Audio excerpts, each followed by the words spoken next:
meus queridos alunos, queridas alunas, tudo bem? Quem vos fala é o professor João Lúcio. E hoje nós estamos aqui com essas questões de porcentagem, né, da FGV. Assunto pertinente em todos os concursos. Eu espero que você faça um ótimo aproveitamento dessas explicações. Sempre alguma novidade, sempre algo que traz de novo para você, né, alguns atalhos para que possibilite para você na prova ganhar tempo. Muito importante, concurseiro, ganhar tempo, alguns caminhos que possa trazer para você esse benefício, né, essas dicas. Então vamos lá. Na primeira questão aqui, no primeiro exercício, nós temos uma questão bem básica de concurso, né? Você vê aí que é de 2022, mas já traz aquela ideia, né, de como fazer um desconto, como fazer um aumento, né? Então nós vamos ter a oportunidade aqui de tratar todos esses assuntos, né? Então veja só, um artigo que custava R$ 450 foi comprado por R$ 378. Qual o desconto que foi possibilitado? Então, pessoal, você tem um valor e esse valor sofre um desconto. Então, em outras aulas de porcentagem aqui no canal, eu já chamei bastante atenção, né, pessoal, que nós temos duas situações: o fator de aumento e o fator de desconto. Professor, como é que eu posso aplicar um fator de aumento? Muito simples. Você pega o valor, né, 450, vamos para a solução. Você pega o valor 450, certo? E quando você escreve 1 menos x, 1 menos x, isso aí é um fator de desconto, certo? Se nós estivéssemos conversando e falando aqui de um fator de aumento, então seria 1 mais x, onde x será o percentual, né, de desconto. Então, é interessante analisar com essa estrutura, né? Vamos fazer por regra de 3, ótimo, regra de 3 é ótimo, resolve muitas questões. Mas quando você tem aumentos e descontos sucessivos na mesma questão, não suporta a regra de 3. Porque a regra de 3 são entre duas grandezas. Quando você tem mais grandezas envolvendo ali, já vai causando uma dificuldade enorme, porque não dá para você fazer direto. Então, o que é que eu sugiro a você? Aprenda a trabalhar com fator de aumento e fator de desconto, que você resolve as questões simples e as questões complicadas mais difíceis. Então, vamos seguir aqui em frente esse raciocínio. Então, você tem aqui o valor inicial, você tem aqui o fator de desconto, é só colocar um menos desconto e que você vai chegar aqui nos 378. Então, basicamente, o que nós temos é o seguinte: calcular o fator de desconto é só dividir o 378 pelos 450. 450 vai passar para o segundo membro dessa equação, dessa igualdade, dividindo. Então, o que é que eu vou obter? 1 menos x é igual a 378 dividido por 450. Ok? Olha, quando você divide 378 por 450, você vai encontrar 0,84. Esse aqui é o fator de desconto. Então, você observa aí que ele deu 0,84. Então, você tinha 100, né? O objeto, né, o artigo, custava quanto? 100%. Mas você pagou nele quanto? 84%. Então, seu desconto foi de quanto? 16%. Então, aqui você já está vendo a porcentagem. 84%. Foi o que você pagou dos 100%. Então, o desconto que você obteve foi 100, que era o valor dele, você pagou 84% e teve um desconto de 16%. Ok? Não vá pensar que o fator de desconto é o desconto. Não. O fator de desconto é que vai lhe mostrar qual foi o desconto. Então, nós temos duas questões aí importantes. Uma é, qual foi o fator de desconto? 84%. 0,84. E qual foi o desconto? Quanto é que eu tenho de desconto efetivamente? 100 menos 84, 16%, letra D. Ok? Então, é com essa notação que você consegue resolver.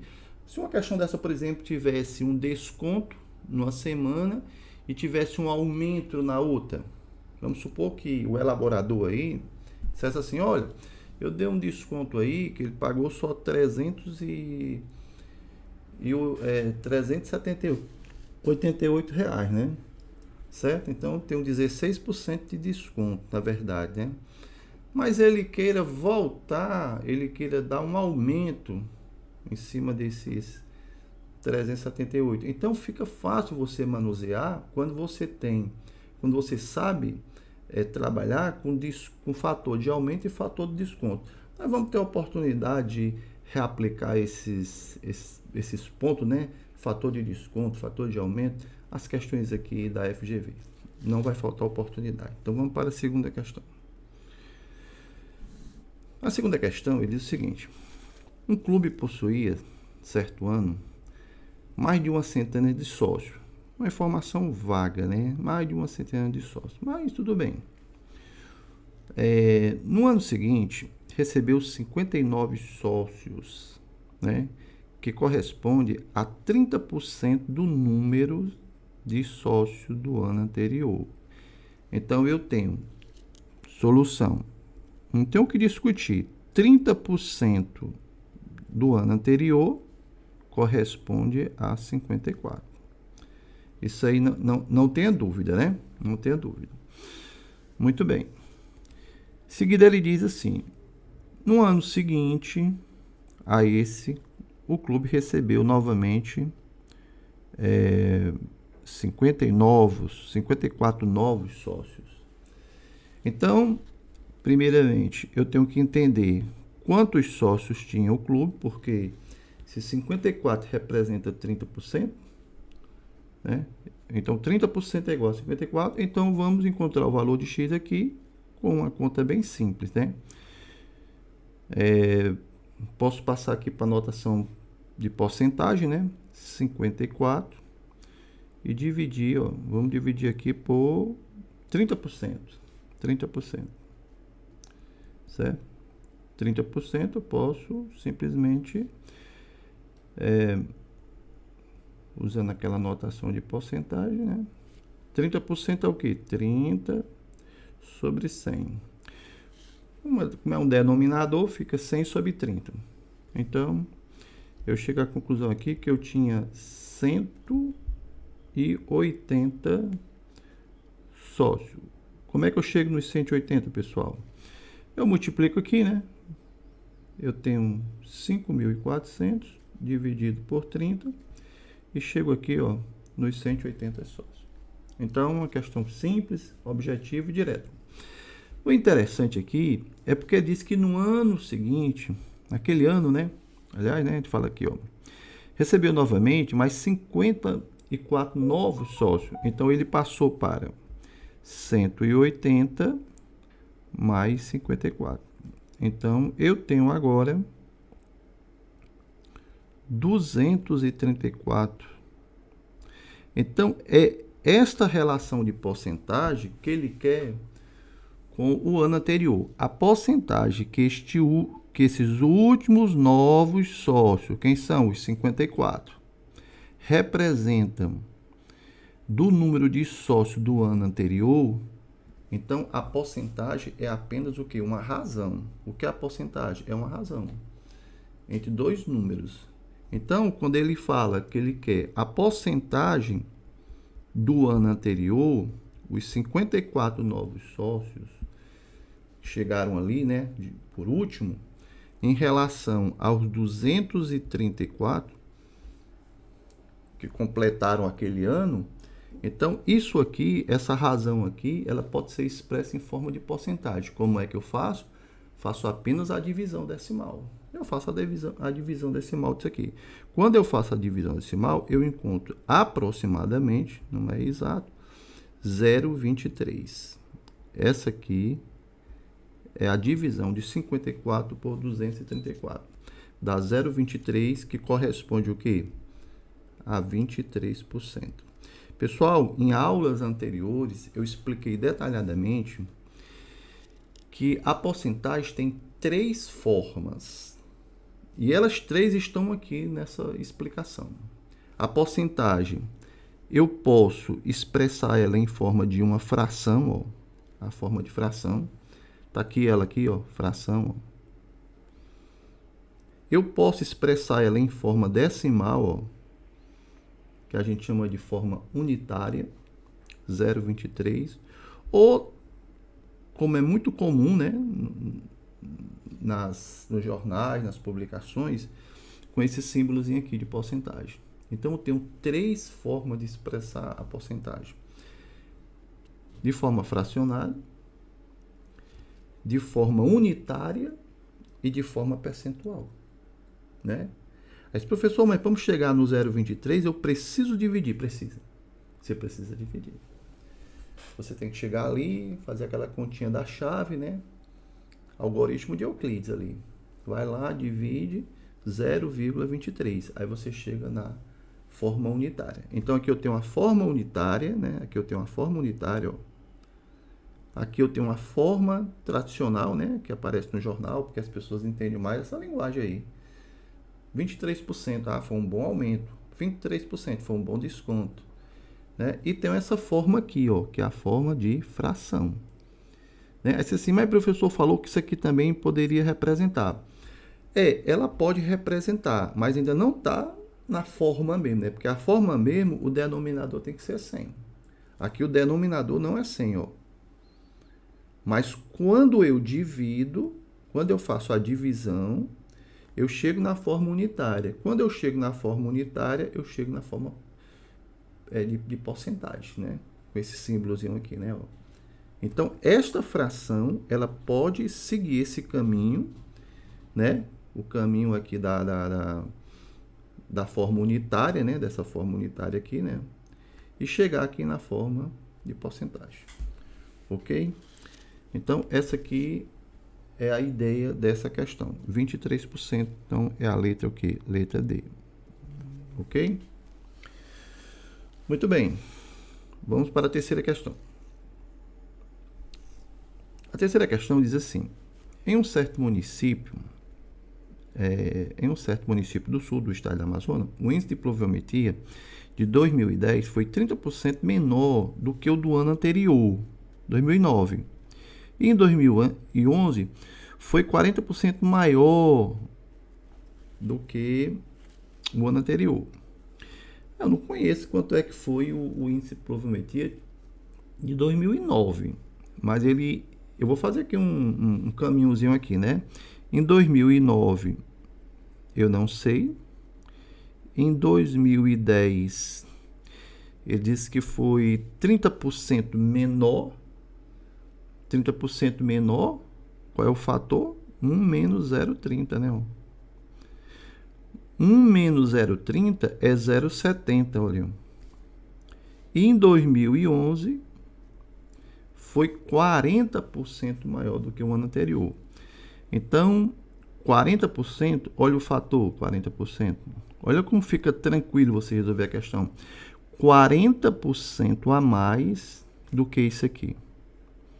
Então, como é que você faz? Como é que você poderia organizar essa questão? Olha, se você tem 40%, qual é o fator de 40%? 1,4. 40% a mais do que o ano anterior. Então, você escreve 1,4 ou 1,40 vezes 0,7, que é o ano anterior. Tá aí, ó. Em 2011 aconteceu isso aqui, né? E você vê que está tudo relacionado com 2009, que é X, né? Ninguém sabe quanto é de 2009. Também ele não pergunta. É isso? Agora, quando eu multiplicar 1,40 ou 1,4 vezes o ano anterior, que é 30% menor do que 2009, que é 0,7, quando eu multiplicar esses dois fatores, eu já tenho a minha resposta.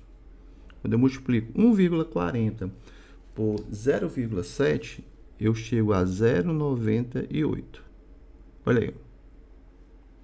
0,98. Ah, então eu tenho que multiplicar esses dois aqui. Tem que multiplicar. Continha. Falei isso em alguns vídeos anteriores. Você não pode perder a oportunidade de estar fazendo conta. Porque isso aí vai lhe dar velocidade na hora da prova. Então faça a continha aqui. 1,40 vezes 0,7, que você vai encontrar 0,98. Certo? De x. Só que x, nessa questão aqui, é como se fosse os 100%. 100%. Nós começamos com ele. Eu tinha esse índice de pluviometria. Agora eu tenho aqui em 2011 0,98 daquilo que eu tinha em 2009. Então, em 2011 eu tenho menor em 2%. Menor em 10%? Não. Igual? Não. Maior? Não. Maior do que 10%? Não. 0,98 é um fator que rebateu dos 100, rebateu 2%. Então a opção correta seria a letra D. Pessoal, uma observação interessante, que nessa questão eu não fiz nenhuma regra de 3. Eu peguei aqui o X, né? Diminuí os 30%, ó, 0,70. Como é importante conhecer fator de desconto e fator de aumento. 0,70 é o fator já descontado os 30%. Não é o desconto, é o fator descontado. E aqui o 1,4 é o fator de aumento. Não é o aumento. O aumento é 40 e o fator de aumento é 1,4, certo?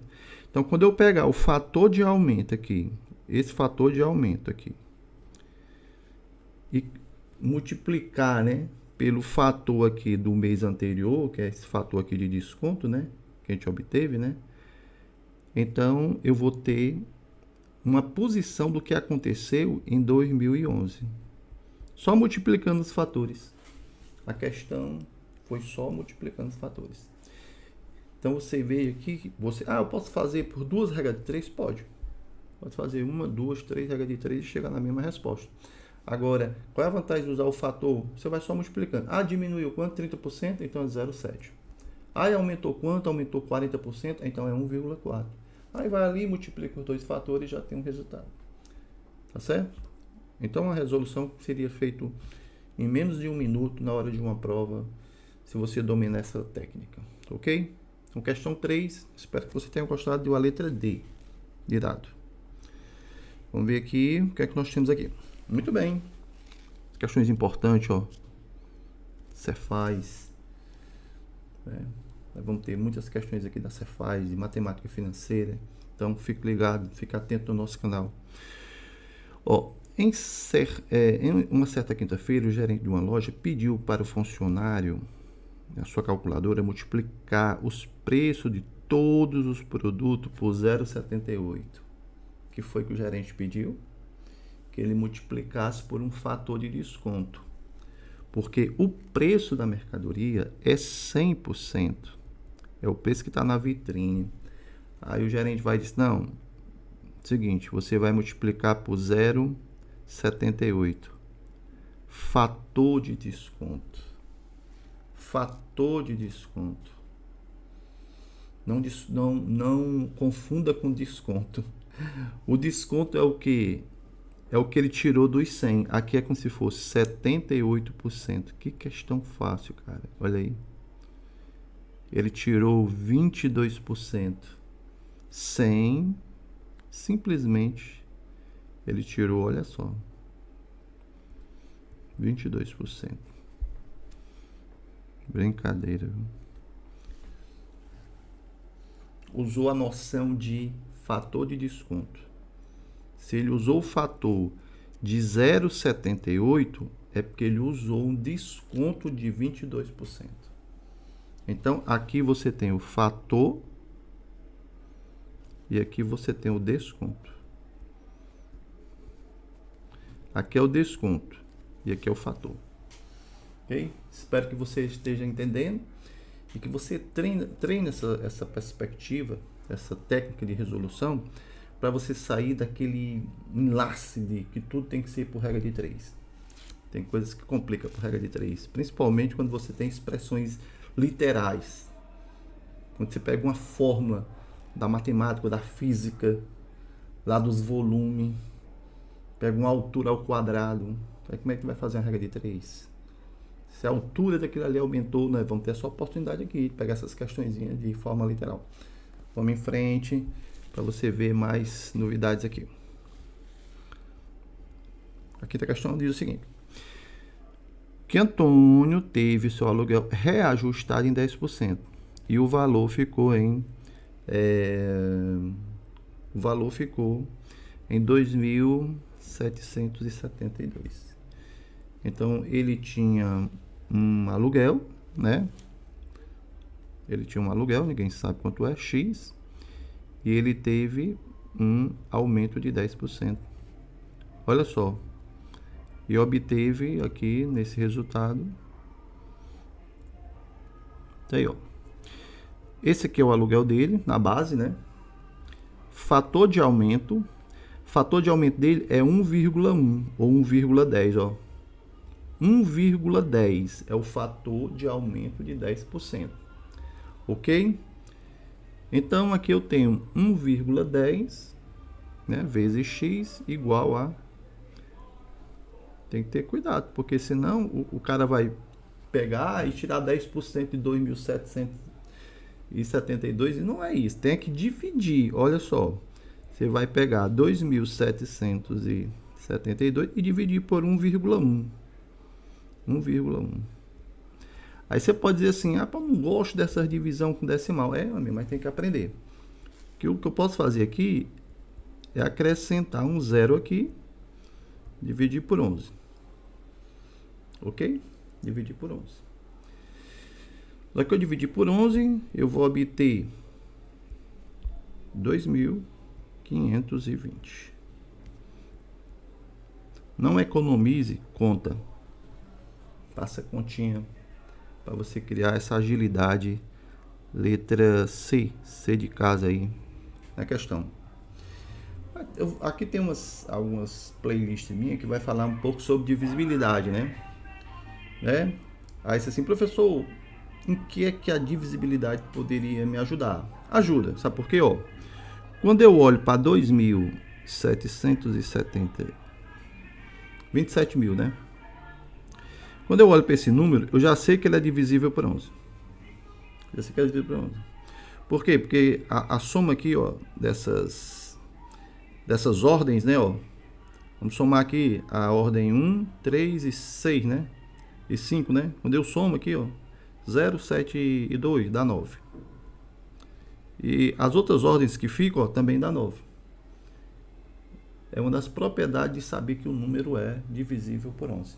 Não perca as aulas de divisibilidade, que você vai saber rapidamente como saber se o número é divisível por 11, a divisão da exata.